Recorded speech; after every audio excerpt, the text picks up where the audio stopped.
Remandees are in home clothes, prisoners are in uniform. Then there's B block. B block was for guys who've done like capital, like murder. Their block was actually fenced off, and their timetable was different. So I remember passing there and guys were catcalling me. Can you imagine that? And then amongst those burly guys, like the guys who would carry those big ass sufurias, there was a white guy, famous white guy who shot his girlfriend in Kile. Out of nowhere, as your star is rising. Oh, your closest friend. And he's not that good. Your closest friend is a transgender. Is a trans. Come on. This was literally a guy. I love how he's like fully of course he's the transitioned. devil. Of course. His best friend is a chick with a dick. If my road was just straight and narrow and I just went to flight school, everything just worked out, I think I'd be the biggest asshole in the world. And boring as shit, probably. Like, what do you think about him running for office? I think We talked about this. Yeah, he will just end up making someone president because he will never get enough votes to be president. If you notice, the dollar's fixed at a certain position, but then the euro and pound are jumping up and down. Normally, all currencies go up and down. So we can say that there is some sort of artificial hold on the dollar. Who do you think is benefiting the most? Kenyans, of course, Me? because here's the thing.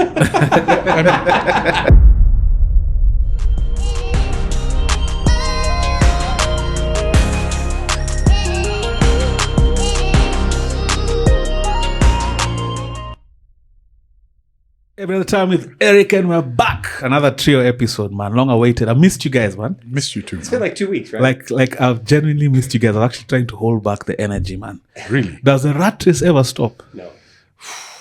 Because think about how hard it has been to align just to shoot an episode. Yeah. Based off guys just trying to grind, make a It's not living. even grind. It's just based off guys being absolutely too fucking tired to come here and do an episode. And being wishful.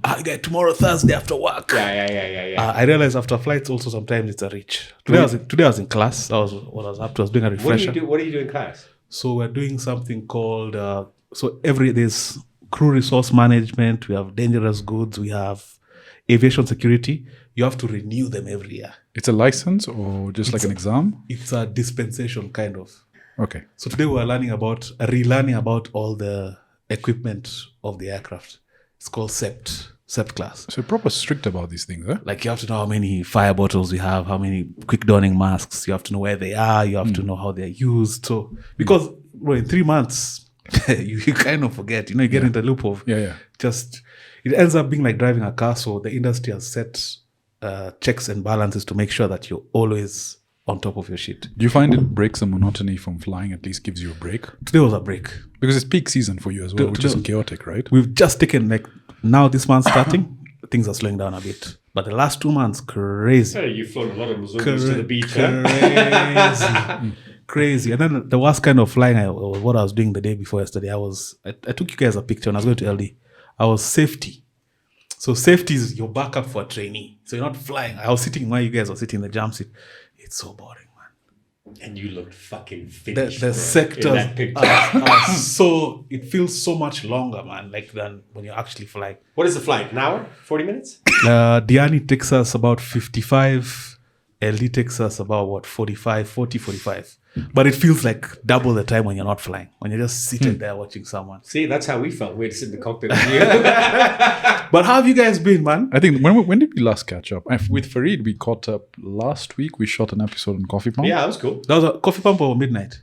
No, Coffee Pump. When are you dropping? That should be cool. That was supposed to drop today, but things happened. So I think Kesho, Fareed's already got like 30 pictures of himself. There's never enough pictures of me, man. By the way, I really like one. You should put it as your new profile picture. Fuck the one with yourself. I can't look now because my battery's about to Okay, no, but check it out. Okay, So then we met before I went to Nigeria, right? Yes. I think that was the Friday night or Thursday night. Talk about that. How's Nigeria, man? Put the vlog up on the screen for guys. You can click this link right here to watch the Nigeria vlog, Sajid. A recent trip I did to Nigeria.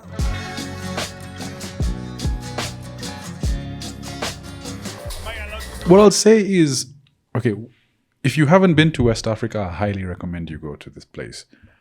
So Fareed really liked it, and we talked about it on the podcast. For me, it was pretty much the same as what I saw when I went to Ghana, what I saw when I went to Ivory Coast. It's behind in every way. It's dilapidated. When it comes to It's just grey. like the whole place is grey. Yeah, and first of all, when you're landing from the plane, there's just so much smog. Yeah. And you're wondering, like literally, you know how when you go from 4K to HD? So in Kenya... Or SD. Yes, you know, in Kenya now we're going from 1080p to 1440p. But I just felt like everything went back. That's a good analogy, Rob. And then let's talk about the airport.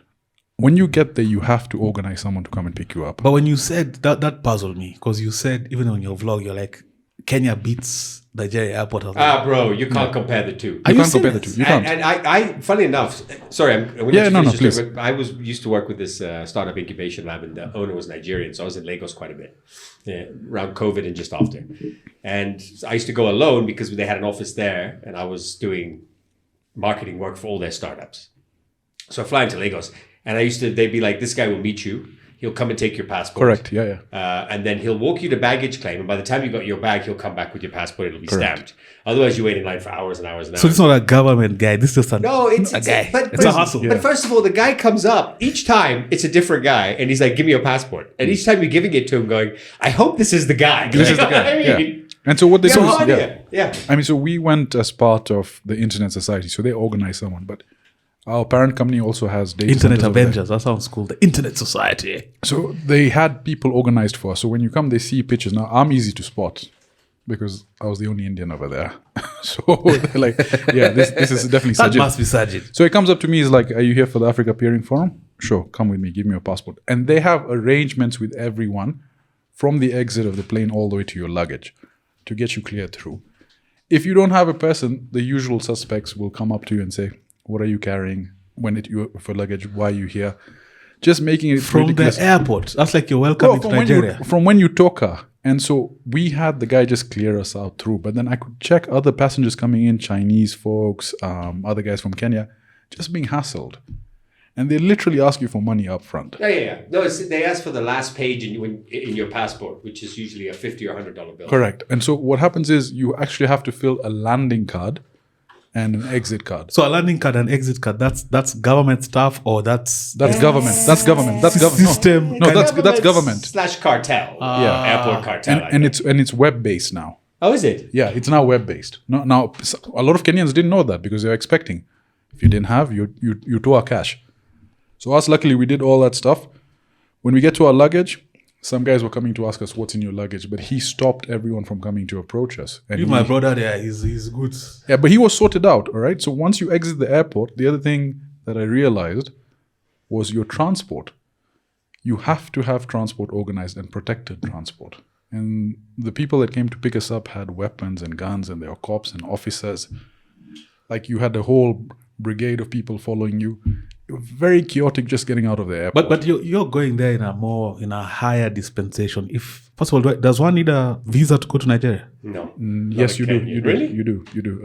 It's $95. So if I was a tourist, you have to get it before you fly. You buy it there. Your British passport. No. I'm saying as a Kenyan. I bought it from. We basically signed up the week before. But I think you could buy it on entry. No. Right? Or used to anyway. I've traveled as a Kenyan before, but I can't remember how I got in. Okay. Are you telling me as a tourist, if I go to Nigeria, why the fuck would you go to Nigeria? There's no tourism. Just you want to go see Davido's house? Maybe Spotify is setting up and they see Basket Mouth live. They have a big. I mean, the entertainment industry is robust. That's undeniable. So, but they don't perform there. Are you telling me that I'd have to get armed security just to go to my hotel? Now, here's the thing. There are different tiers of transportation you can organize. So normally in Kenya, when you organize a taxi, you just tell them whether you want a van or an SUV or a salon car, right? In Nigeria, it's the same, but then with personnel as well. So it depends on how much you're willing to pay. Now, normally, everyone that comes in, especially Western organizations, Nigeria is marked as, I think, an orange state. So it's not too safe. It's not green. Green is safe. Orange, then red. What are we? Orange. I think we're orange. This is what, terror? I'm not sure. There's some Boko level. Haram and all. Yeah, I mean, yeah. So kidnapping. It's Nigeria, dude. It's Nigeria, right? It's just rough. It's rough. But are you guys, so you're telling me in a sense GDP doesn't mean shit then? Like in terms of development of a country? I think there's obviously there's very rich Nigerians. We were talking about Banana Estate and Lekki Beach and all that. There's very high-end areas. But you just so the airport experience is rough, all right? So we had armed personnel escorting us to the hotel. Now, when we figure the hotel, have you been to a high-end hotel in Kenya? Like Radisson Blu? Like it's the one in Upper Hill. Pristine. Pristine, done exceptionally well. This was a Lagos Continental. It was... Welcome. It was considered the most expensive and best place to have the conference, right? Best facilities. I think they lied to you, man. So when you engage over there, you're looking at the roof, you're seeing watermarks and stains. Like you look at the chairs have cuts on them. And I think that experience described to me Nigeria as a whole. Like they have everything. So I'd imagine that the wealth gap is wild there then. It's insane. Like they have the money, but Hawana finesse. Like you'll see a G-Wagon. That thing's dented on one side. And then like you're waiting in line, people will cut in front of you. You go to the supermarket. And you cannot say shit, by the way. You can't say shit. shit. You just let it happen. Yeah, you just let it happen. Yeah, because Nigerians, when I was locked up in industrial area, and of course, Kenyans first prey on the foreigners. So most Nigerians in the cell, are, of course, drug dealers. Yeah. So they were living a higher end experience in there. And of course, it's attempted extortion all through. But I realized their survival mode was a gear up from all the other Kenyans. The 20 million people. They were outwitting to survive in that. Yeah. Wait, so tell us about your... hold on. So you're in industrial area Remand. Yeah, for 2 weeks. I've shared it severally. Not to me.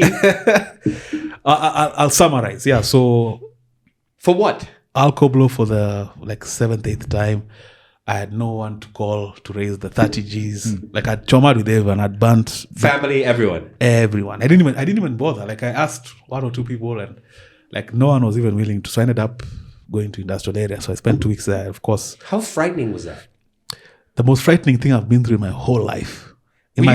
So tell me what a cell... Sorry, I gotta get off topic now, but this is insane. What is a cell like? So the first experience is the bus from Milimani Law Courts. Jesus Christ. So with you and all the other fucking reprobates. Everyone. I remember there's a guy, there who he had to be chained up. He came to the Kura ya Gava. He was excited to be going back in there because full food, shelter, clothing. Crazy, yeah. So board the bus. In the bus, it's when he hits me. Like, you guy, you're going to Inda. Like, what the fuck? Like, I don't know what to expect. So I talked to one of the wardens. I tell him, please, let me use your phone. So I managed to call my eldest bro, Ken. Yeah, I know the story. I tell him the story. So basically, I'm like, you guy, when I call you from in there and I need some chums for protection, survival, please, at the bare minimum, have my back. So you reach there, first of all, you're skipping through traffic. Like cops allow the bus to meander through traffic because it's a prison bus. You don't need stopping. You don't get thinking about anything. So you reach in there and the bus has a door at the back. So you come out through the back and then there's a line you cross. And as soon as you cross that line, you squat. Now you're government property. And they make you noise. So guys are being whooped. The guys are just being hit randomly, willy-nilly as they're being shepherded forward. For some reason, obviously because I look like some Barbie guy, I was not being hit. The other guys were being hit. The guy started mocking us. Remember, I was hungover, I had not eaten, I had not slept well. I was thirsty. It's been 24 hours of just hangover. So the guy starts making fun. It's malizeni, tuenda hapa kuna smoky na chai. And of course, there was no smoky na chai. On this side now, guys are being pigwatero. Now you're being searched. Like you're stripped. No, not stango, not stripped, but bro, they violate you, bro. They violate you. They're all up in your crotch area. So I remember they were all lined up, and then the guy just started dividing us. Our anaenda L7s, our anaenda L9s, what. And I was squatting. That time I'm still a chubby guy, so squatting was a mission. What if you stood up? You can't. You'll chop what? You can't. What do you mean you're standing? So I'm going to ask you a question that probably no one's ever asked you about this, right? Yeah. I want you to close your eyes, and I want you to tell me what was going through your mind when you crossed that line. I remember thinking, this is it. Fear to the point of, I know now anything can happen, including the worst thing can happen to me. Fuck, dude. I'm just like prison. For me, it's not. That's it. If I'm in court and I'm told you're going to prison, I would find a way to. The other day I saw. That sounds so terrible. I shouldn't have said that. As I continue, the other day I saw, and I'd asked Venal to put this on the screen. There's a video of an African American guy on a bunk in a prison somewhere. And he wakes up screaming like a long cry.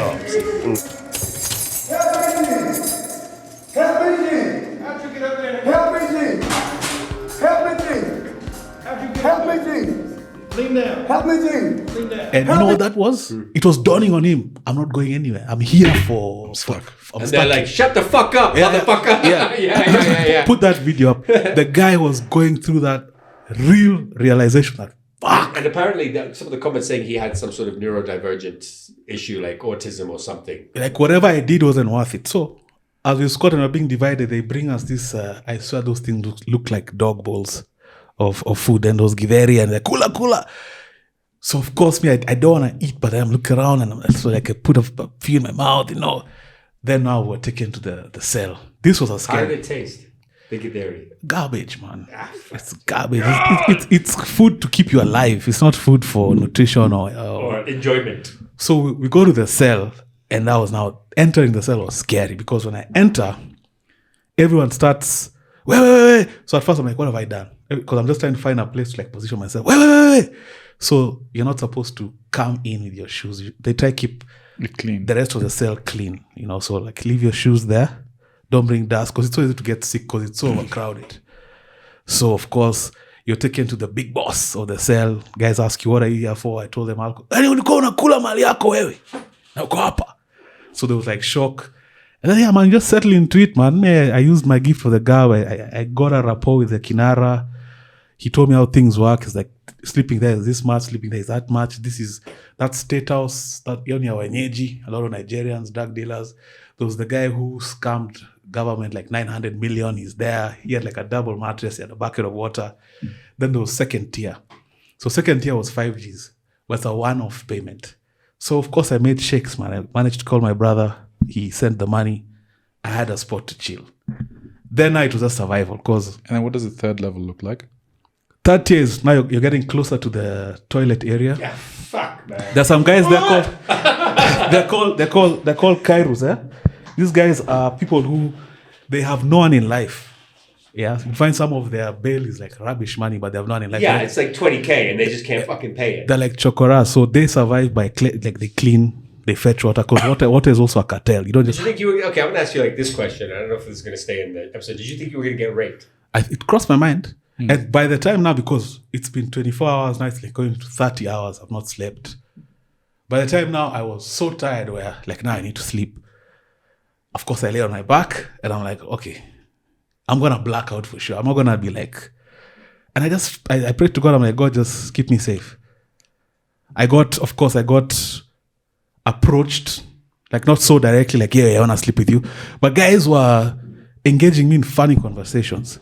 The one time I showered in there was a guy who came to watch me shower. One time in 2 weeks you showered. Yeah. And I showered, bro. Some dude came to watch you shower. Like, I was not butt naked. Like, I didn't like strip down, but he came to watch me, and he was watching me like, you know, that one for telling me scrub here. That guy was a horny guy, man. The scariest thing about Just wait, back. You can't just talk over that. Right? In fact, I want to backtrack. 2 questions, all right? Yeah. We'll get to the guy watching you take a shower. All right. Do you look like Fox? Okay, no. But when they were searching you initially, are they gloved up? Do they get inside and everything? They're not gloved up. It's Kenyan, man. So you're telling me the guy goes bare-fisted and grabs your balls After and grabbing searches someone over there? else's balls. But through your clothes. Like for me, I was Okay. They didn't violate me like in my pants. Or Now, the guy watching you shower, you were wearing your boxers. yeah. So you're busy there. Yeah, I'm there. You know me, I have man tits, so probably it's like, hey, and he like this. So I'm that's the the thing I'm gonna get. And the guy is staring at you continuously. Let me tell you how quickly the human brain adapts. So quickly I realized. So remember I told you it's stacked, and the guys have been there for long. So you'll see guys, and I've said this many times, playing games, like shoving each other, and you realize these guys are playing. It's sexual, like repressed sexual energy that they're trying to find a way to expend. So guys are like, they're play fighting, but you guys are rubbing up-ish on each other. So you see that, and you're in the midst of that.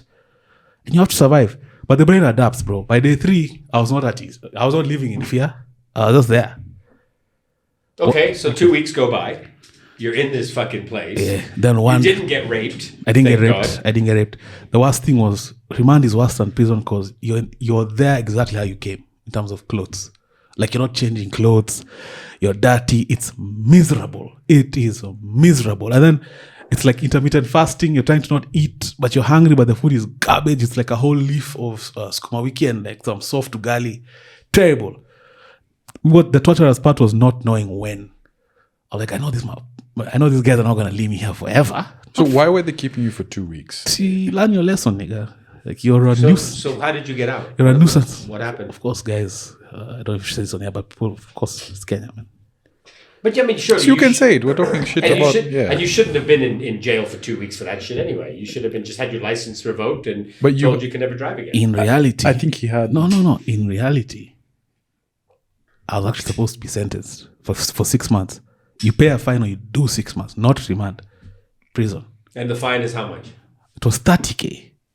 Oh. And you couldn't raise that? I couldn't raise 30K. Did anyone pay for you in the end? Yeah, and of course more than that. But yeah, lesson learned, man. I drank the day I came out though. Same day. Because I survived it. You know. I know. If I go to jail for 2 weeks, I'm drinking the day. So the day the warden came, I remember saying, Mutiso, leo umekujiwa. I could not believe it. I could not believe it. How slow was time in those 2 weeks? How slow did time go by? Bro, I've said this many times. It made me fear Islam.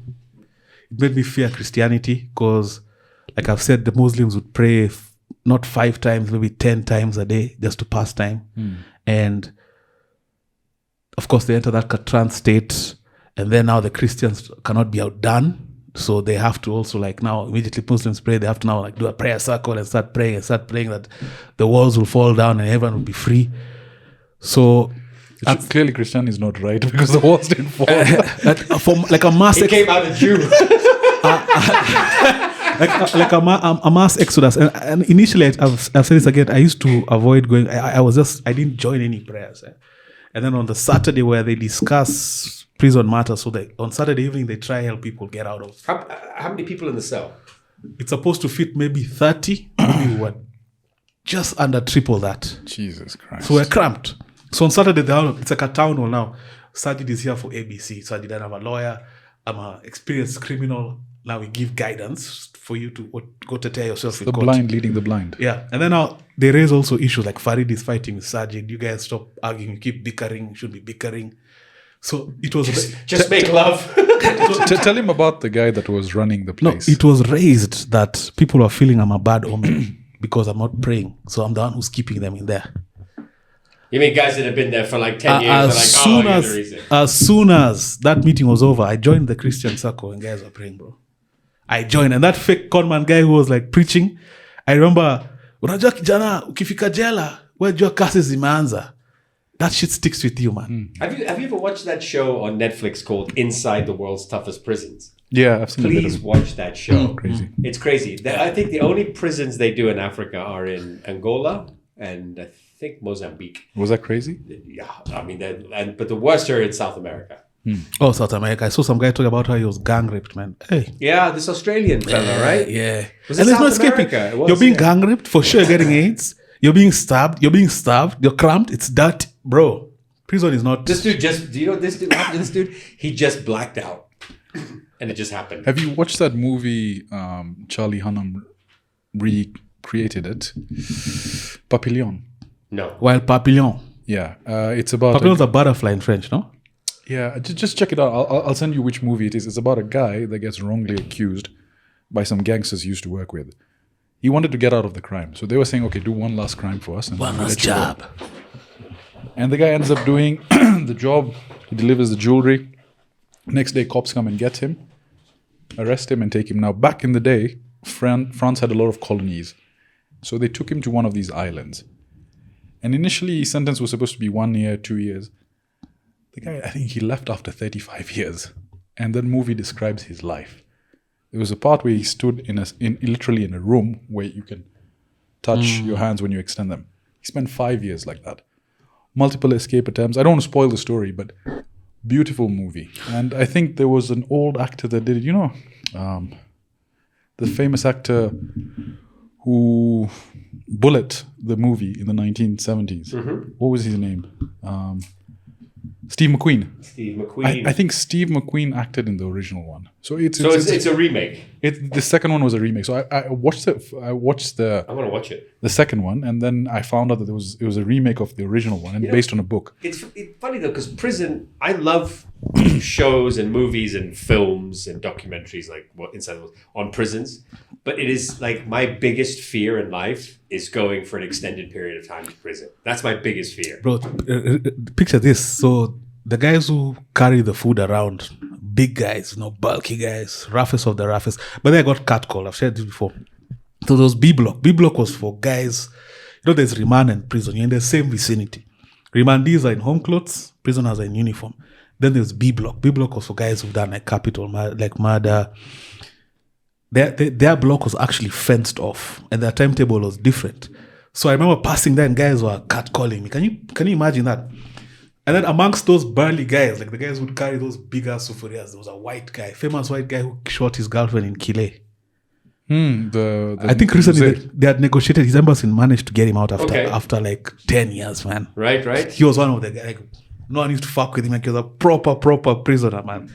Crazy times. When I did my famous Caliph Cairo interview, I'll consider Caliph a close acquaintance, right? And I feel like my interview in 5 hours, that's what got him arrested. So at some point, really? Yeah, 5 hours you talk, and then you talk freely. So I'm out there owing people money, and I'm here talking freely. So people caught a feeling, people made calls, yada yada. So somewhere I felt guilty. And he was in Inda, so I went to see him. Yeah, you told me that. And he managed to negotiate. They put him in. It's called Jalandogo. It's like a subsection of remand because he's a high-profile guy. He would have been extorted the work. So I remember when I went, I managed to conjure someone to go see him. He didn't know who was calling for him, right? When he first walked out, someone whose spirit is just completely gone. Yeah. And then he saw me, and then, of course, he tried to like put on like a... Yeah. And I could see how much that hour I spent with him meant the world to him. Because, bro, jail is you're dead. So it's interesting now because we're talking about this off air before we started. We everyone gets pissed off with life. Everyone says it's not enough. We talked about, Sajid's having a good year. I don't want to say financially, but work-wise. My year's really picked up, knock on wood. You've got a great job, keeps you busy, but also it's something you love doing. And yet we complain, right? Yeah. I take this guy that has been in prison for 5 years. That hour, how many hours are in 5 years? Someone do the math, right? Someone do the math. Yeah, it's not going to be me. I know you're going to be like, but you're the Indian. You should be able to do the math. No, so is he actually. He's doing the math. But how many hours are in 5 years? And you took one of those hours away from him. Literally, you replaced one of those hours with 1 hour. And the amount of, you probably changed his life in that hour. And maybe I don't know. Is he still in? No. He did 2 months, but Caliph was here in terms of like what do you call it? Being trendy, hot topic guy, hot shot. Okay, so in those 2 months. So how long was he in prison? Sorry, 2 months. Sorry, so 43,800 hours in 5 years. Okay, and how many in 2 months? Because I got that completely wrong. Oh, sorry. Yeah, I know I got it wrong. So how many hours in 2 months? So how many hours? It's 24 hours times, let's say 30 days, right? Yeah, so 60 times 2. 720. 720. And he said everyone who he thought was like his inner circle, like a fraction. He said it on Midnight Coffee Run. A fraction of the guys showed up even just to visit. Yeah, he did, like his friends that he thought they would be there. No one turned up, and the people he least expected. But that's what I mean, right? Like, do you not think that if you lost everything today, went back jobless, no money, your wife left you, whatever, do you think that would happen to you? Do you think do people would show up for you, or do you think people would drop off? Can I say something scary? Ultimately, I think I'd survive it, and it all goes back to the prison thing. But would you think you'd be alone, given the relationships you've built now? Bro, I've been cut off by family, rightfully, yeah. In some sense. Although some people have told me there's nothing like being rightfully cut off. And I'm like, but there is something like being rightfully cut off. But you were a fucking disaster. Yeah, I was a disaster. Your family was going to cut you off. I was having a conversation with an addict yesterday saying, you will have people will have your back in your addiction until they don't. And I remember the last 6 months of my active addiction looking at on Facebook and seeing family functions that happened that I wasn't invited to. for like 6 months leading up to me going to rehab. Right? And I mean, truthfully, I probably wouldn't have gone. I would have said I'm coming, and then I wake up with a fucking hangover. Which one hurt you the most? Like being abandoned? I think it was a family trip to the US to visit my family in California. Did you know about it or you just saw? I knew about it, and everyone was getting ready to go, but no one was like, "Do you want to come?" You know what I mean? Yeah. They're just like, "All right, we'll see you in a couple of months," you know, like, and so you don't want to ask. How old were you, Fareed? 42, 43. You don't want to ask, and then you sort of go on Facebook, and they're like on a yacht in Greece, you know, and they're like doing all this cool shit, and you're like, cool. But you know the realest thing in recovery, in AA circles that they say is, to thy own self be true. No matter what anyone says. I know Sajid gets emotional when I tell him my addiction stories because he can't imagine. But like the being ostracized, bro, that's not anyone's fault. You can't blame them, bro. You can't. Like, no, I don't blame anyone. I guess it doesn't compute to me because, I mean, I've not had the experience you two have had where you go on the end of the reservation where you break all relationships. I've been a dick. I mean, I was a terror teen. I had my moments. But at the end of the day, my mom and my dad were always there for me. And then beyond that, my family, my uncles. There's politics that happens in MWANGI communities. But if push comes to shove, when something goes wrong, there are people that I can genuinely go up to and have them lift me up. And I've had those instances. But imagine pissing on all that cachet. Exactly. So I can't compute that. But I can count on those people now. Correct. Because you've built up that relationship. I can. And and now if I tell someone I'm not going to make it for a family function, no one's going, oh, fuck, here we go. Yeah. Actually, speaking of family functions, so it's in the same train of thought. I find it very weird. And I'm not sure if it's the same in MWANGI culture, but especially when it comes to money, people fighting over money and money separating folks. No, it's very... Is it very... It's the rule. It's the rule. So, like, for example, my mzee is a lawyer, and of course he's done a lot of, what do you call this? Inheritance and things like that, bro. It's the rule. Guys fight. You might think, oh, this is a family. As soon as the patriarch and matriarch or mate or one people fight, and so it's so sad. Like there are guys who will fight for 20 years because they can't agree. You've lost 20 years of... Yeah, and the property's not gone anywhere. Yeah, like the lawyers are the ones who are making money in the meantime. So it's sad, bro. But let's put it this way, for example. Is that learning, is it habitual in nature? Is because when you've grown up, you've never really had this conversation with your brothers and your loved ones. It's always assumed that when you get to a certain age, you fend for yourself. So if I look at home, for example, the relationship I have with my dad right now and my brother, if push comes to shove, when it comes to money, it's a community effort. It's what we discuss. Do you guys respect the hierarchy? Of course. Because the hierarchy has changed, though. And sort of... You're the daddy now. No. So, on a light note. So dad's always been the guy that everything... Eventually, when you discuss, the buck stops with him. And then me, and then Fahad. Now, the financial positions have sort of leveled up where dad and I make a decision together and Fahad seconds it. It's always been that way.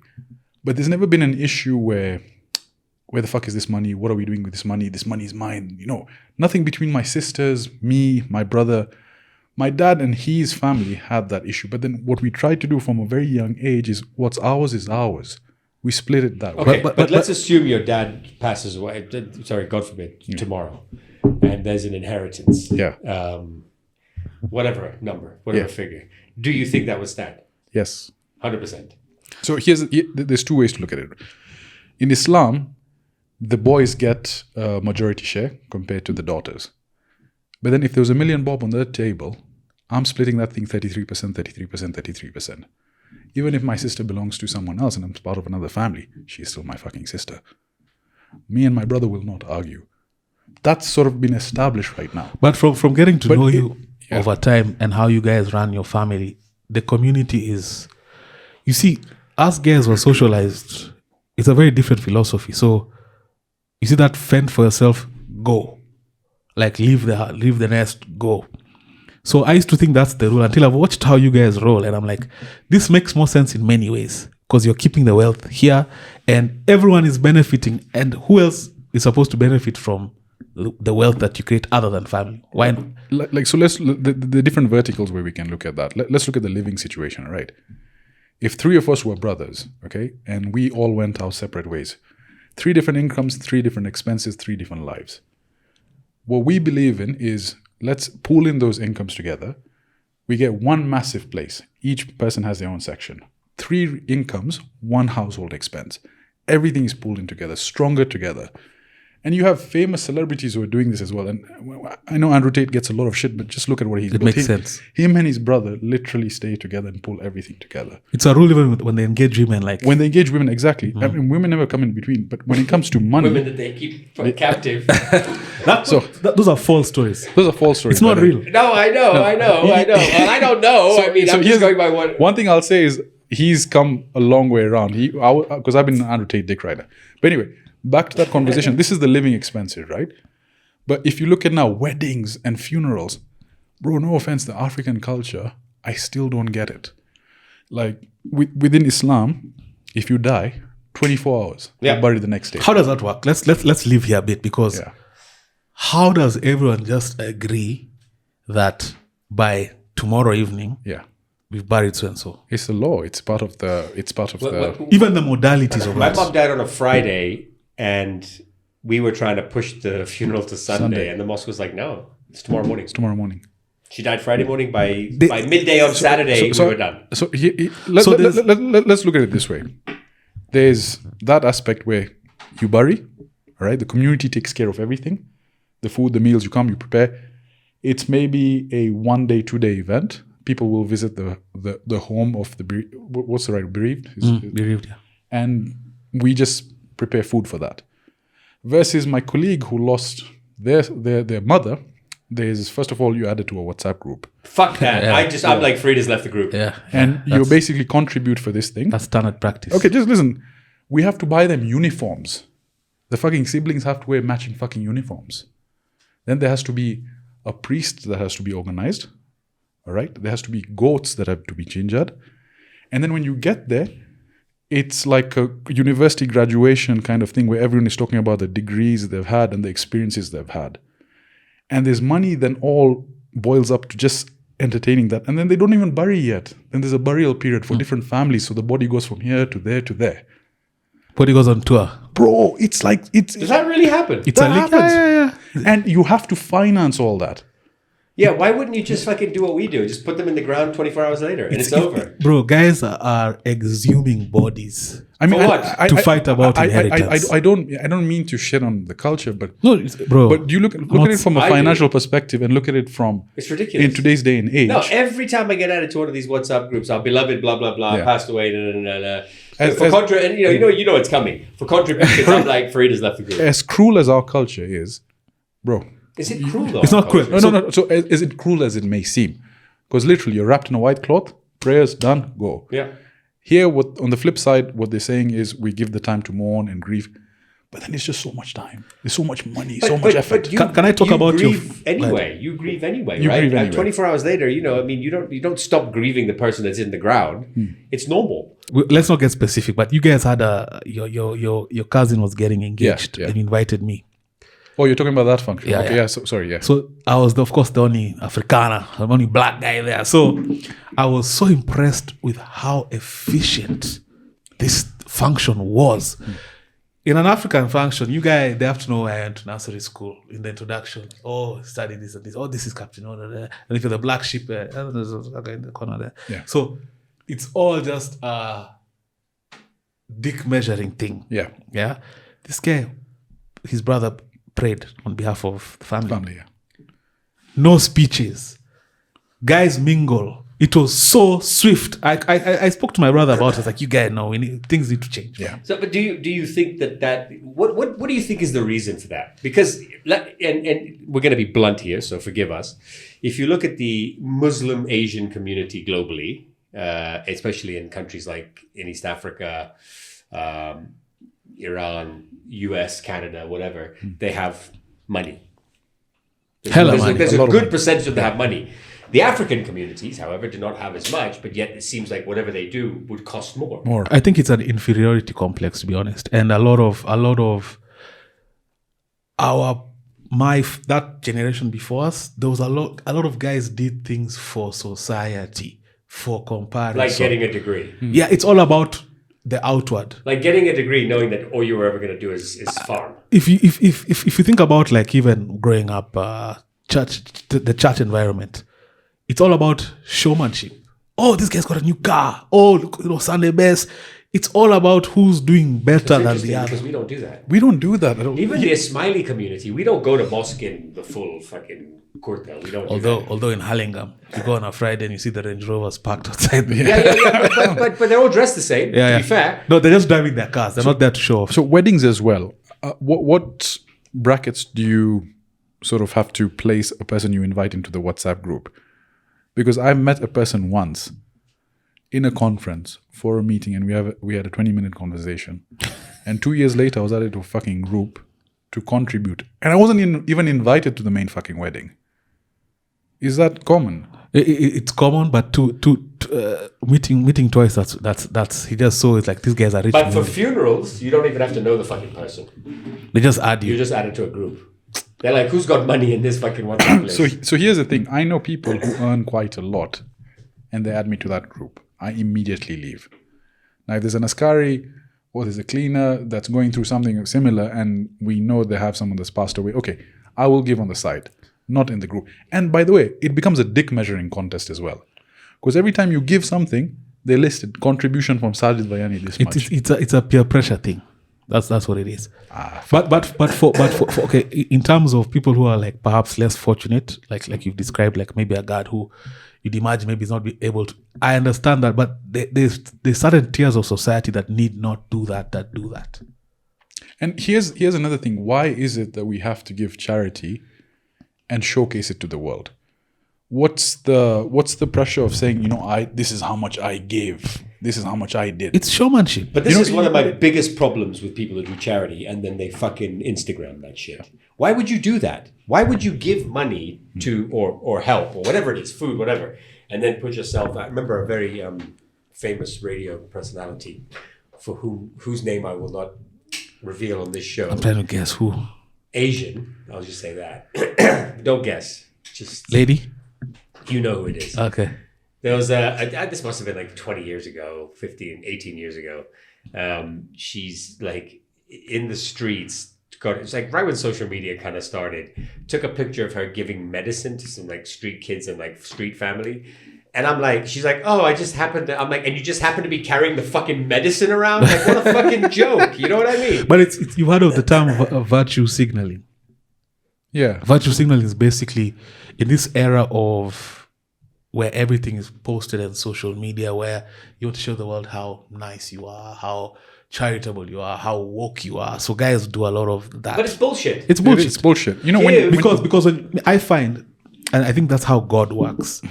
When you give in quiet, privately, silently, the reward is so deeper. It's so deep. You can't say you don't feel some form of reward quietly. Selfless acts of charity versus selfish acts of charity. Yeah. Some people would argue, does it make you feel good? Yes, that it's selfish to a degree, right? And even if you haven't told anyone, some people would argue that. Yeah. I'm saying, and I've given money and helped a number of street kids. I've put street kids through school years ago. I don't know, did we talk about this on your podcast? Or was I having this conversation with someone else? Years ago, Jackson Biko interviewed me at XFM, and he was desperate to get this interview with me, and he came in. Finally, I said yes. So he sat opposite me. I did my show. He was asking me questions for 4 hours. And then he said, do you do any charity? And I said, not that I would speak about. And he kind of probed me. So I told him about this kid named George. And I'm not doing this for a pat on the back. I'm just giving you in context. So this kid used to sell peanuts near Capitol in London, in town outside London House. And I basically got him through school. And the story went on, and I said I actually took him to Bata to buy his school shoes this term. Jackson Biko did not fucking believe me. He went and found this kid, and he asked him, "Do you know this Fareed Khimani?" He's like, "Yeah, he bought me these shoes. He took me to Bata." The guy was blown away, and he said, "You don't talk about that shit." And I was like, "But why would I?" Yeah. But if you're honest with yourself, quietly, didn't you feel a reward? I feel like God gives you that eternal feeling of helping people feels good. I don't know if it's a reward. It's just the right thing to do. It's the right thing to do. I mean, even forget religious doctrine, but let's just agree, for you, the viewer, when you give with your right hand, your left hand should not even know. That's how it should be. Don't go fucking advertising. Like, one thing that I find so super cringe, in fact, I want to shoot these motherfuckers. Oh my God, is those motherfuckers that go and donate and then post it on YouTube. Yeah. Today I'm donating 100,000 to a subscriber who will see. You know that shit? What do you think of Mr. Beast? The devil. His name is literally Mr. Beast. Well, apparently he has really good chocolate. He gives a lot though. I mean, I've got to give him credit. Give credit where it's due, dude. Isn't he like the richest YouTuber in the world? Yeah. Like, Can I be honest with you? I think there's... He was here, right? I think there's a... Yeah, He went to the Masai Mara with a friend of mine, actually. he built so many wells. The governor of the area was like, yo, man, what the fuck? You're making us look bad. You're coming to show that we can develop, man. What the fuck, man? Do you think he's... I think he's satanic. The moment, exactly. Sorry to just take a left. So he sold his soul to the devil to get... For sure. How is it, Fareed? One, you call Mr. Beast. Sometimes it's just there. Like, you call Mr. Beast. Then, out of nowhere, as your star is rising, oh, your closest friend... And he's not that good. Your closest friend is a transgender. Is a trans. Come on. This was literally a guy. I love how he's like fully of course he's the transitioned. devil. Of course. His best friend is a chick with a dick. You're the biggest YouTuber. Of course, you are. There's something there's somewhere along that journey that you had to trade off something. You kind of, if us guys start getting too big, and all of a sudden Fareed just wants to say that, all my life, my 50 years, I've always been a woman inside. Bro, it's because we're making a deal. But then, my followers, if I go trans, I've sold out. Hey, can I I want to go back to this charity thing just for 2 seconds. I learned this from my dad, right? So my dad used to have an office at International House years ago. In town? In town, yeah. He was one of the top Safaricom dealers just before he died. And he has low blood sugar like me. So what happens to people with low blood sugar, if you don't eat, you get temperamental. Like you're very quick fused, you know? So my mom used to make him a sandwich every day. And every day he'd come home in a bad mood. And my mom would say, one day she asked him, she said, why I make you a sandwich every day? Clearly you're not eating it because you're in a bad mood every day. And he said, no, I give it to there's a street kid with, in those days, I think you could say retarded, now you can't. Yeah. Special needs. Yeah. Outside International House. My dad would have been like, there's a fucking retard outside International House. Special needs outside liver. You can't even call them homeless. Yeah. But there was a retard outside International House. And my dad would say, I give my sandwich to him every day. And my mom would say, well, why don't you just fucking give him half? And eat half. Yeah. And my father, I remember this conversation so vividly. My father said, then how will I know what it's like to be hungry? Ooh. That's how I learned what charity was. And you guys go through Ramadan. Yeah. You fast. How close does that bring you in terms of your spirituality? Like how what does that do for you? I've only done it once. To be fair, I did it the Ramadan after my mom passed away. Twice. I've done it twice now, and I'll probably do it again this year. For me, it was a complete mindfuck. Like you forget. You get so close to the spiritual plane that you forget you're sacrificing. I don't know. Is it the same for you? I mean, whenever I did prolonged fast, there's the initial first phase where it's tough. Bro, you can't drink water. You can't eat anything. 36 hours. You get cranky? So for us, it's 6 to 6. No, I'm saying okay. I'm talking about like a Ramadan fast. Yeah, so like the first week, because it's tough. And the thing is, especially because you have to go out and, especially when I was doing sales in the heat, man, you're completely finished and no coffee. You can't drink water. You can't drink water. You can't eat anything. So the first week, it's tough. It's a mental thing just to go through. But then the second week, you sort of feel very light. And your body all of a sudden adapts and you feel more energetic. But then the hunger's still there. And then the third and fourth week are just a constant reminder that, guys, there are people over there who don't even have access to genuine food. Right? So it puts you in a place where you appreciate what you have, you see what's on the outside, and you understand that you have to... It's a stark reminder that there's poverty over there, and what you can do to help those folks in need is at least experience in some semblance what they go through. Today I've just moved house, and today I was chatting with my partner, Rina, about... We've just set the place up. It's beautiful. And then I got quite a big call for quite a big contract as well. All this sort of happening in the same sort of span of 15 minutes. And then one of my sponsees from the AA program called me to say that he's homeless. Oh, wow. And I just broke down in tears.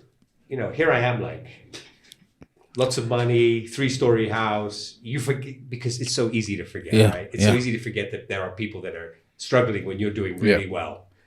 And the key, I think, at my dad's point, in that conversation with my mom was just don't forget. Don't forget. Do not forget. It's very easy. Because you will make money. All of the people in this room, including, well, maybe not him, but definitely him. All the people in this room will make money at some point in their life. And it's relative, right? A lot of money to you might be 100,000 shillings, whereas to Sajid it's 500,000, where to me it's 750, whatever it is. Million, of course, yeah. But the point I'm making is it's so easy to forget that there is another side. And we all live in fucking bubbles, you know. If where we are right now in your digs, this is a bubble. It's a upmarket apartment building with, you know, nice high ceilings with lots of rooms, you know, running water. And you may think you want something bigger, but to someone out there, they can't even fathom being in this house. Correct. You know what I mean? Yeah. We have to remember that. Yeah. As soon as we forget, we end up like Mr. Beast. You make a deal with the devil. And addiction, the beauty about addiction is for me, it did that for me. Yeah. Same. If my road was just straight and narrow and I just went to flight school, everything just worked out, I think I'd be the biggest asshole in the world. And boring as shit, probably. That humility of this was unimaginable just 5 years ago. Unimaginable, man. I remember just the feeling of I'm living with my girlfriend at the time and I'm living in such a dilapidated house and there's nothing I can do about it. There's nothing. Where was the house? Cleanliness, it was an abandoned apartment that we were just allowed to live in. So the only dignity was cleanliness. Yeah. Like you can't paint, you can't fix anything, you can't do anything about the circumstance. And I remember, I've had 50 Cent say this. He said when he was growing up in the hood, he used to make sure his wife beater was always white as a status symbol, just to show, in as much as we're in this shit, me, I'm clean and I'm gonna get out of this shit. Yeah. Like that was his. He had that mentality. How much is mindset, especially if you talk about like, I don't want to say countries like Kenya. I want to say continents like Africa or South America, where there is a large sort of what's the word I'm looking for? Disadvantaged. Poor population. No, but poor and disadvantaged. I mean something slightly different. When I say disadvantage, is the ability to get somewhere is harder. Maybe America's kind of the same now. It used to be the land of opportunity. UK is also a bit of a shithole now as well. How much is mindset and how much is luck? I think the mindset also attracts the luck. Mm-hmm. You have to aspire for better than your circumstances. Even in this scenario where we're a bit comfortable, you have to aspire for more. But I think it's different. I think what he's asking is in the context of Kenya versus USA and versus UK. I'd say those kids who live in Kibra compared to someone who lives in a shithole in Brixton. In Brixton. Man, I'm telling you, the hard work in UK, and I've seen that. Granted, I had a fallback. I mean, just as a cleaner, you know, safishing muzungu shit is not easy, especially given their high fiber diets. But as a cleaner, genuinely working to a certain level, you can see that ray of sunshine in UK where, okay, I can get enough, I can do this, I can get a bouncing job, I can do this. If you work hard, you get rewarded. Here in Kenya, if you work hard, a donkey works hard.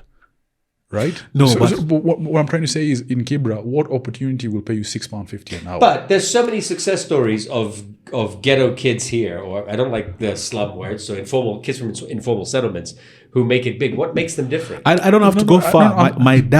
My grandfather died when they were really young. He was an alcoholic.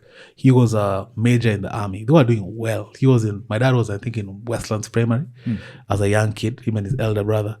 Then my dad died, and back in those days, what would happen is the woman is kind of almost chased away by the brothers and they take whatever was left.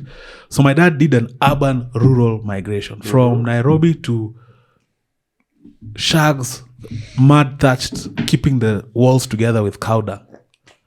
My dad was able to realize, like just by being a bit sharp in school, like he realized, okay, if I can come number 2, like this is my way out. His elder brother was never able to acquiesce. That just traumatized him. So was it your dad's mindset? Absolutely.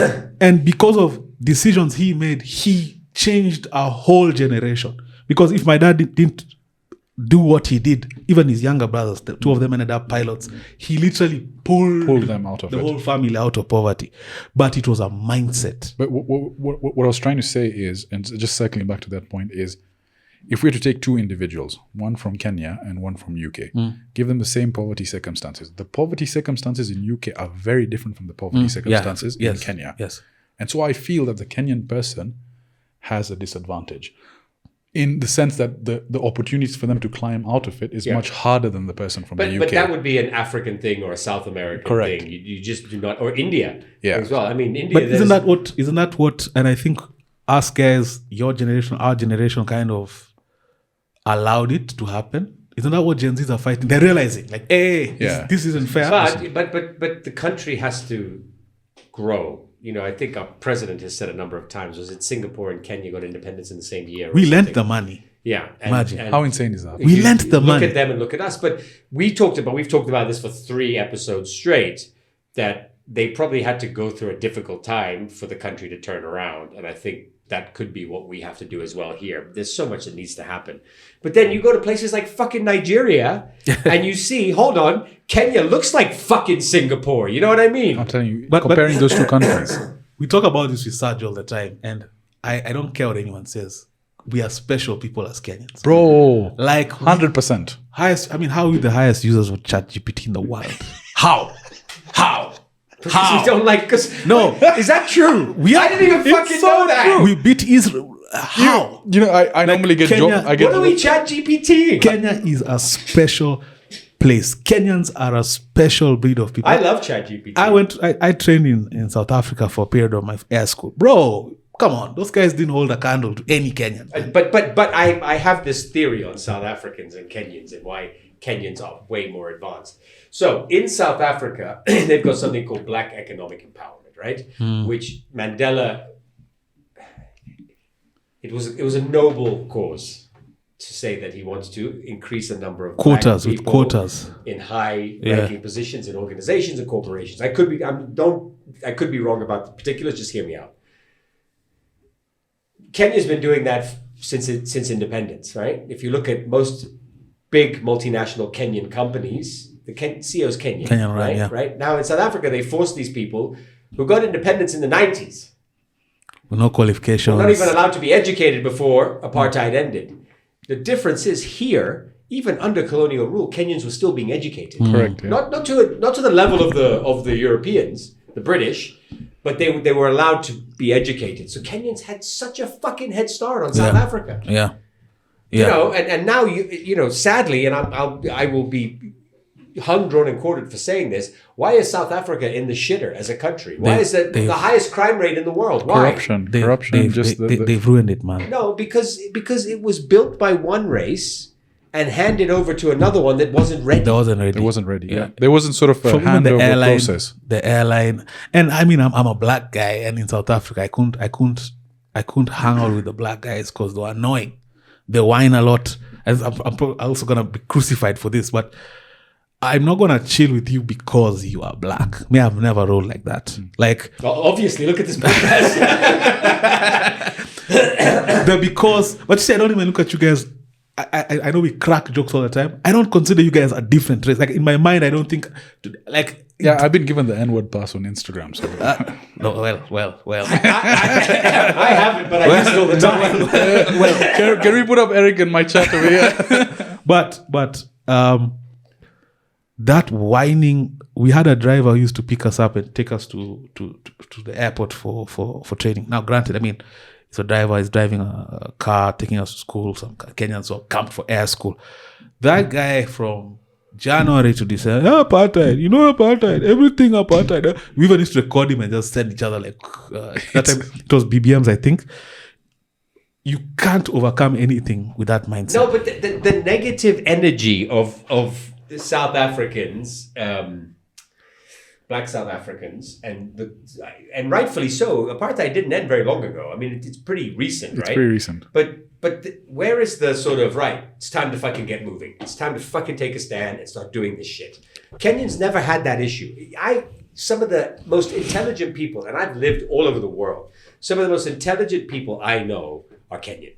That's true, absolutely. Whether they're white Kenyan, black Kenyan, Asian Kenyan, they are that's and people always say, "Oh, why wouldn't you live somewhere else?" Why would I? Yeah. But you know that struggle mentality is fodder for someone who can make money off. You know, I mean, look at what Malema has been able to do. Look at African Americans. I interviewed Big Omi Sisi again. He's someone who grew up in the hood, but he's been able to overcome. He finds like that's all a cracker shit. That whole victim thing. In America, you can actually chart a path if you just get outside and step outside the victim thing. You saw how guys were up in arms about like food stamps and all being like, guys don't want to work. But I'm saying you're complaining about free shit. That's crazy. Guys, that victim thing, what Fareed was saying is so I think South Africa is advanced, because the British stayed there much longer. I think till about 94. Not the Dutch? Both. Okay. There was a combination of both. And there's a lot of development that happened. But what Mandela did was, I feel, what do you call the mix? I think there's a name they refer them to. The light-skinned guys. The colors. The colors. Sure. There was the entitlement that we deserve this. And we're better than them. Yeah. But the truth was, and to his point, is they weren't rightfully handed over. They were sort of given the wheels of a really fast car and fucked it up along the way. And that's why South Africa had water issues, power issues. Yeah. Highest crime rate in the world. Right now, I mean, the power issues is shameful. I know guys who go there for sim. And so for Nigeria, now Nigeria throw oil in the mix. Because during that handover process, all of a sudden, they discover oil. So you have mass amounts of wealth amongst folks who haven't really been transitioned through that education period and handover process. So you have incredibly wealthy guys, but you don't have the finesse. So I'm not sure if you noticed, in Kenya, tukona finesse. Yeah. We will wait. Like, everything we do, there's a level of articulation we do it to. Like, we're perfectionists in some extent. Totally. When you look at the radio stations we have, when you look at the supermarkets, the hotel industry, like, granted, there is corruption in every stem, but we do it better than a lot of African countries. But then what sorry to take you guys left, because you brought up something interesting, and I've always wondered, what happened with the oil story, bro? We had oil. Tallow. And I think it's probably still happening. I think it's still happening. But you know, oil has torn countries completely. But where is it? So, Turkana side, how are they managing it? That's what gets us killed. Is it Okay. Is it maybe? Again, I'm trying to place my thoughts, but is it odd for us to say that maybe there's certain parties that are just controlling that interest and keeping everything hush-hush for now? Are we being distracted with everything else? Yeah. Should we not be asking questions? We're asking it now, I guess. Because, man, I think... Someone should ask BONIFACE MWANGI. What do you think about him running for office? I think we talked about this. Yeah, he will just end up making someone president because he will never get enough votes to be president. So what will happen is He'll be bought off. He will either bought off or just used to siphon. Or campaign, and those votes will be deflected to one or the other. I mean, I don't think it's real. Also a mystery that the incumbent is probably going to be back for 5 years. Do you think his family is in on the shtick? Yeah. Consciously. Yeah. Like, hey guys, we are activism family. Like, how do you do that with your kids? You know, when is the line you cross where, okay, guys, now you're of age? What's that Will Ferrell movie, The Candidate or something, where like his whole family is in it Yeah, to run? Yeah, it's a great film. It's a really great film. Yeah, but you know, for BONIFACE, I guess, I mean, you know, maybe it's legit, but I just don't like. First of all, his launch video with the fucking fake green screen parliament behind it was such a fucking joke. Me from again overexposure to conspiracy since I was 19. It's all fugazi, including even like the way RIGGY's opposition. This guy was sent to create a tribal narrative. They're just trying to control the players in the race. He's in on it 100%. RIGGY. All this exposure. They're controlling the... So he knows that our president will be our president again. Yeah. And he's in on it. 100%. This is all show and tell, basically. This is, for me, this what my conspiracy is. They had to control who ends up in the race. These guys are all sharing a cake in a specific way. And they've agreed on the terms. So, come in. Bro, by the time RIGGY, how much more can you spill before eventually... Because a lot of these things we kind of know. A lot of the things he's saying is just like, yeah, we kind of knew that. Yeah, we kind of knew that. We suspected that. Chief Shah, I mean, we all kind of know this. So then question, who are they siphoning then to sort of go to the top? I think they're going to retain this guy. Yeah, I think that's the game. Who? Retain? RUTO. Yeah, but I don't think that's a mystery. Yeah. So all these factions are, I think the Gen Z thing scared them in that they realized, there's a real third force that can emerge that is dangerous to our existence. Yeah. So let's come up with a play so that we still control them. But does Boniface have the Gen Z vote? I think so. I don't think so. You don't think they would put their lives in the hands of Boniface Mwangi? Would you? No. Would you? You're a Gen Z. Would you? Really, you wouldn't? What are your apprehensions? So okay, here's a question. Boniface, RUTO, and RIGGY, who are you voting for? RUTO. If it's only those three, I'm not voting. Okay, you? Not voting. Do you think... Who will you vote, those three? Should we say that on this Yeah, I mean, we should. Let's talk about as of today, those three options, who are you voting for? Put the baby right Maybe now. Andrew Kibe comes up. Put the tipping thing right now on the screen. If Put up a graphic of a ballot. if Andrew Kibe goes for if he goes against those, I'll vote for fucking I'll Andrew vote Kibe. for Kibe as a fuck you, man. Yeah, it's a big fuck you to the system. I would vote for Kibe. So you heard But it here imagine first. that. Imagine So we that. have Imagine Ricky Kibe G. ends up Yeah, president. I can't. Then he has to give us the books finally. No, but can you imagine if people just as absolute As a goof. rebellion? We did that in high school. There was a guy, we used to vote for black tie in St. Mary's. Black tie was like a prefix. Remember? Yeah. Remember Henna? A guy called Henry. Yes. The whole school voted. He was the most rogue guy in the whole school. The whole school voted for him. And they couldn't refuse to give him. See, Tasir was there also for the elections, and there were some other guys. But they couldn't refuse to give Henry. because we voted. Because everyone voted. Like, even I remember when he was getting his try, it was just like, what? So who are you voting for out of the three? Let's put Andrew Kibe as an option. But you just told us you're both voting for Kibe. Okay, so For sure. If for sure, Kibe is on Andrew the Kibe. ballot, Andrew Kibe. Okay, remove Andrew Kibe. Okay, Unfortunately, I'd vote for Boni. you would. It's still a bit of a fight. RIGGY or RUTO. That's just continuity of whatever is happening. Sajid? Okay, I've never voted, but if I were to vote, I'll just vote for RUTO. Same. Expound. These guys have been sent, man.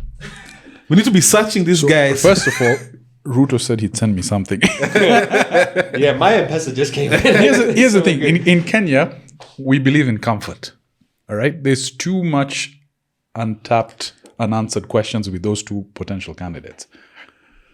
It's pretty much the same shit we know with RUTO. Maybe it'll improve. Maybe we'll give a chance. And we had this conversation on the last podcast, is maybe he'll take 2 terms to actually see his realization come up. Yeah, or at least we see the beginning. We see the beginning of what he was talking he's about. promised. But isn't this, if we're very frank with ourselves, isn't this elitism though? No. How? Maybe it is. And I'm not going to argue with that. Expand on that. Status quo. All I'm saying is Status quo is Boni is too much of a wild card.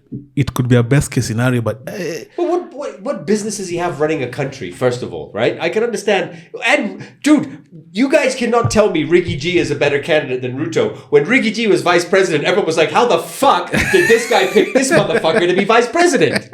That's ridiculous. so because I'm hearing a bit of it's fear of the unknown versus status quo. That's why you'd vote for No, RUTO. I'll give you a perfect example. When Uhuru was president, right? 3 years into his first term, people were like, fuck this guy. I'd never voted for him again. People still voted for him. People still voted for him. What's But different? Here's the thing. Realistically, let's say tomorrow What's was different? elections. I cannot, not that he was a saint. I just feel he was a better president. But we say that when we always say that when they've left power. No. Even all through his tenure, of course, by year 10, I was tired of his face, as is the case with any Bloated president. ass face. Yeah, as is the case with any president. RUTO had UTU. He has a slither of UTU. UTU's like humanity kind of thing. It comes out through his demeanor. There's something about him and RUTO that I cannot say they're the same. In as much as maybe their misgivings maybe literally could be the same. But I feel like Uhuru had some goodwill. Okay, look, Let's compare. Name 2 things Uhuru did that you've benefited from. Expressway. Expressway. That's it. And Huduma Center. Yeah, by the way, the Huduma system is now Actually, no, not Huduma, for example. Just sorry. how you get your ID. The visa e-citizen, back. the e-citizen E-citizen. platform. Yeah, that's And convenient. let's even say SGR. Okay. Whatever Fuck bloated. SGR. SGR, you know how much SGR fucked things up. No, whatever, however bloated the costs were. Okay. Someone who can afford an air ticket can take an SGR comfortably to coast. Those are cosmetic things. Forget the back end. What has RUTO done, even cosmetically? But you also have to remember, when did these things happen under Uhuru? It wasn't in the first 2 years. It was in the first term. No, It wasn't the first 2 years. Expressway was second term. Yeah, but SGR was first term. In fact, they made sure they finished. I'm talking even about chicks put makeup. Put some effort. Cosmetically, Uhuru was able to bullshit his way. Let's stay here for a bit. So actually, He was very charismatic. Yeah. So what has RUTO done cosmetically? There's nothing. So here's the thing. Within the dollar range, I know I might go out on a limb over here, but if you notice, the dollar's fixed at a certain position, but then the euro and pound are jumping up and down. Normally, all currencies go up and down. So we can say that there is some sort of artificial hold on the dollar. Who do you think is benefiting the most? Kenyans, of course, because here's the thing. So that Donations in dollars there. Yeah. So when you look at it from a business perspective, especially when guys started charging post-COVID invoices in dollars, because of this uncertainty, it sort of helped mitigate that. In a way, import-exports, we're a highly dependent economy and a lot of things coming in through the gateway. So if the dollar is untenable, you can't predict your goods and movement. And remember when all of a sudden phones became overnight like 40% more expensive because of all this stuff that happened. So it's helped that in that way. That's one thing. I do think it will change. I do think before the election, something will happen. That's why I constantly tell people, put your money either in Bitcoin or open a US dollar account because you'll benefit, you'll hedge yourself. That's one thing from a business perspective. I'm trying to think out loud, and again, you guys can chime in. What else has he done? There's the Unga discussion, there's the Sukari discussion, there's the grain discussion for farmers that were brought in as part of the relatively donations. successful football tournament that seemed to unite a country, or at least a region. I mean, it was incredible. And again, I'm probably not going to vote. I have to be honest, because I just Apathy. complete apathy from Raila's first loss to Kibaki.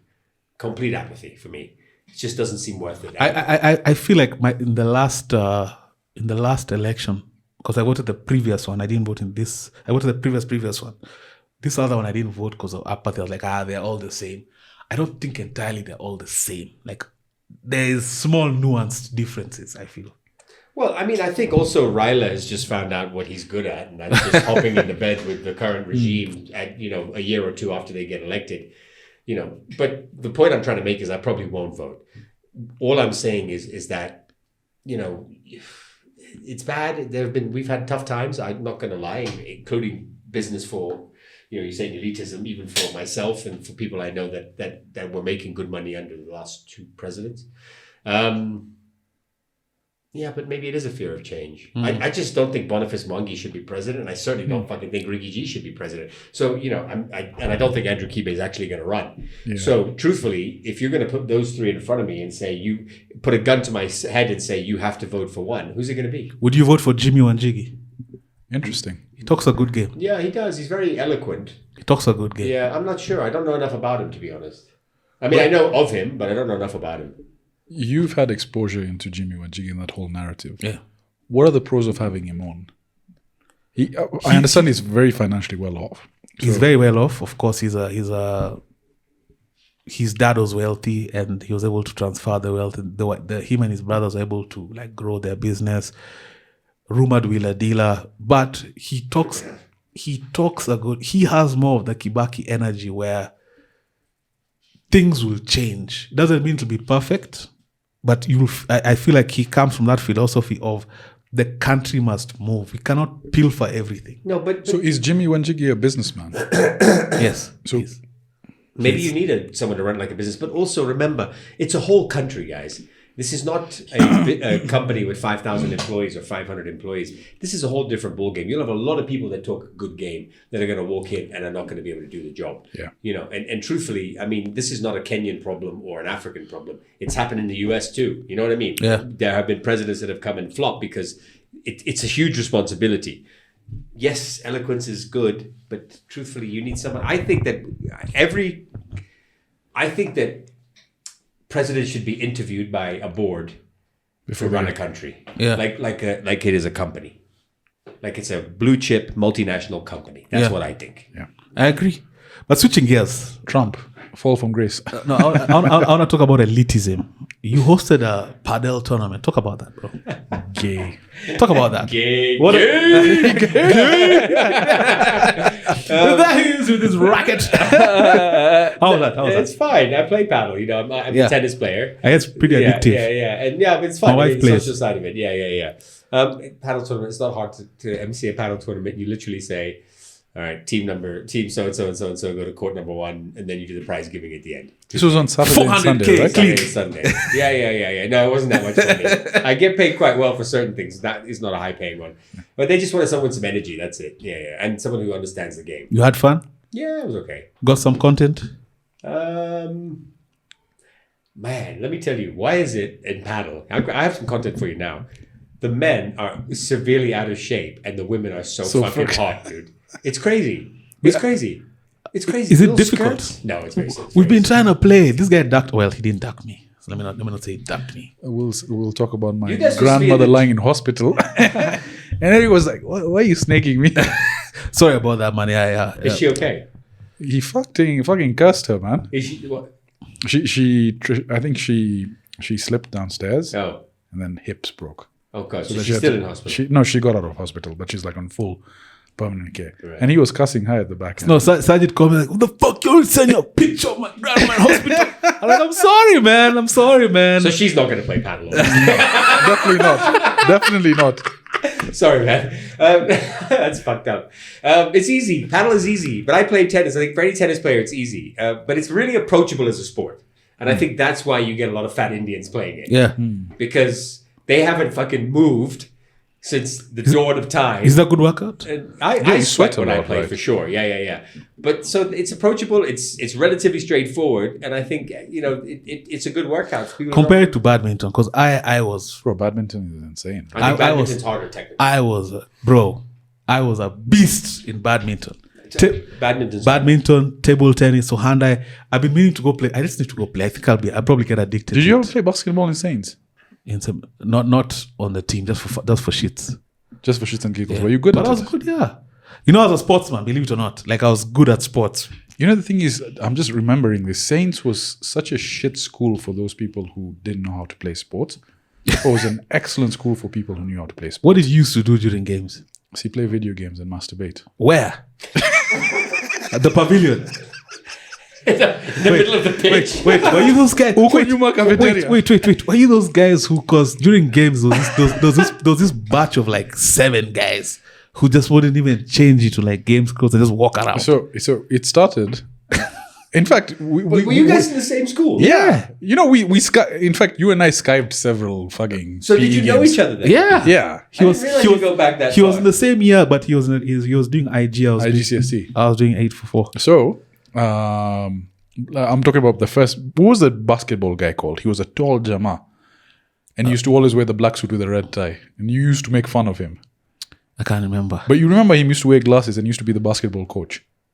Mr. Waigwa. Waigwa. Yeah. Exactly, Waigwa. Yeah. Like carried himself very well. And he was looking for basketball players to come.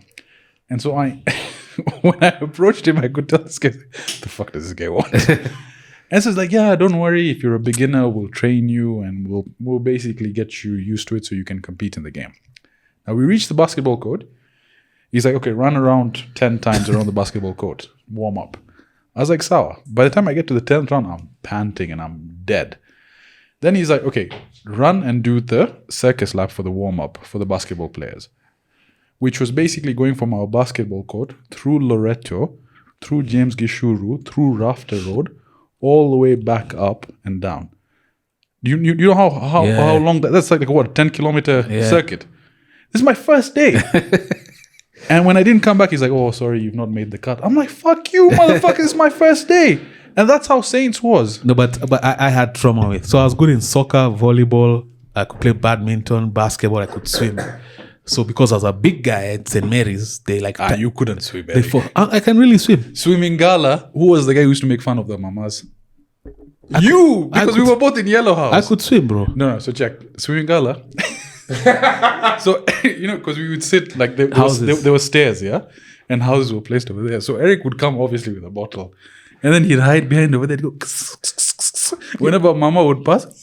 Yo, but I wasn't not swimming because I couldn't. I just preferred to drink. And bro. what was that song? Ale? I can't remember. Ina Bushishi. Oh, that one.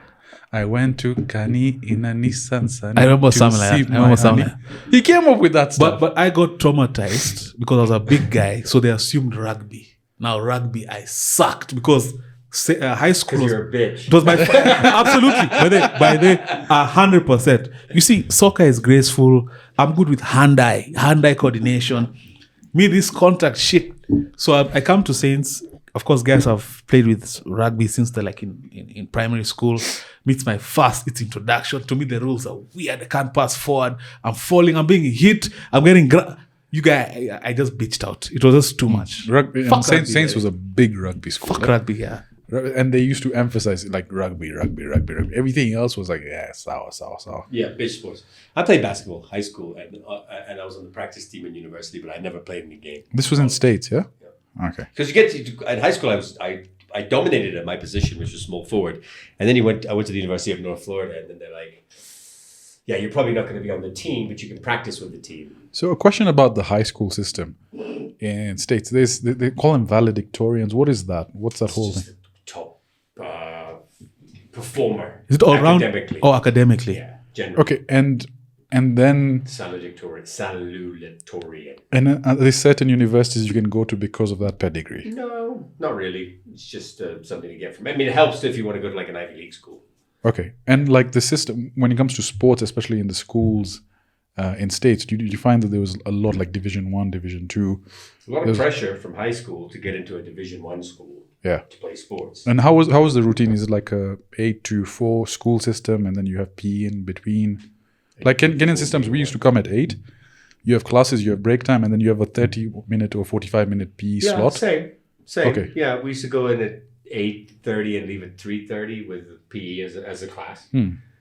Yeah. They're good. And the coaches would come and watch the PE classes, and then you just pluck you out. So I was plucked out to play basketball. Okay, so you can't select which sports you want to play. No, you can. But I went into junior high school as playing tennis on the tennis team, and then in PE you're playing basketball one day, and I'd grown quite tall, and then the basketball coach is like, come and try out. Yeah. My niece just went to. She's 16. She just went to the States for high school, and my bro was shit scared because she secured a scholarship for herself, and the day we had the party for her not too long ago, I could just see the fear, man. States, different world, opiate crisis, school, fentanyl, school shootings. Where's she gone? I can't remember the state. Minnesota. No, I'm joking. But yeah, my bro was... I'm so morbid. I'm sorry. I don't know what's going on with me today. My bro was shit scared. But how do you guys want to land this plane? That was a nice one. In a fucking building. Talk about what You're the reason I'm not allowed to carry nail cutters on a flight anymore. Talk about what you guys are working on. Something interesting that you guys are doing what you'd like to talk about. Why did you go first? Okay, I just finished filming the Aga Khan, which was amazing. How was that? The whole production. It was cool. We talked about it extensively on Sajid's podcast. Really difficult. A lot of shit talking in the community about that we got the work. But all in all, just jealousy. Yeah, all in all, it was an amazing experience. So organized, man. Seeing it from an outside, from a third party perspective. In all the screens in the big hall with 5,000 people, it looked like it was the easiest piece of work in the world. We were there two weeks before setting up. You can't shoot the back of his head. Every camera in the room has to catch his face. What was really interesting was on Tuesday night, the reason that we didn't do the podcast on Thursday. Yes. Was Tuesday. I got home at 1 a.m. Was on the phone with my technical guys because we lost 2 camera feeds that night. Took a shower, dressed, put on my suit, went back to the mosque at 4. When you get to the mosque on the day of the Aga Khan's arrival, you have to give your phone. You can't have your phone. Can't record willy-nilly. No, so then you're given a tag and it's put in a locker. So no phones. And trying to get everything right for 9:30 in the morning, and it worked out perfectly. Food and everything was provided for everyone. Amazing. I mean, I'm telling you, the community that's was so Ismaili. Ismaili. Are all Ismailis rich? No. But not they're not. No, it's an affluent community for sure. But I mean, I often serve. I'm on the breakfast committee, and I often serve food in the mornings. And there are people that come there like for the food. Somalis that come there because they're not going to get another meal. I mean, we have like every community we have. That's nice though. But people are all taken care of. I also have another friend whose father is very sick and dying as a Ismaili as well. So that's been keeping me busy. I was there yesterday at the house. So how do you were there in the capacity of production? Well, I was there as a member of the Ismaili community. So your secular takes on life, how does that play?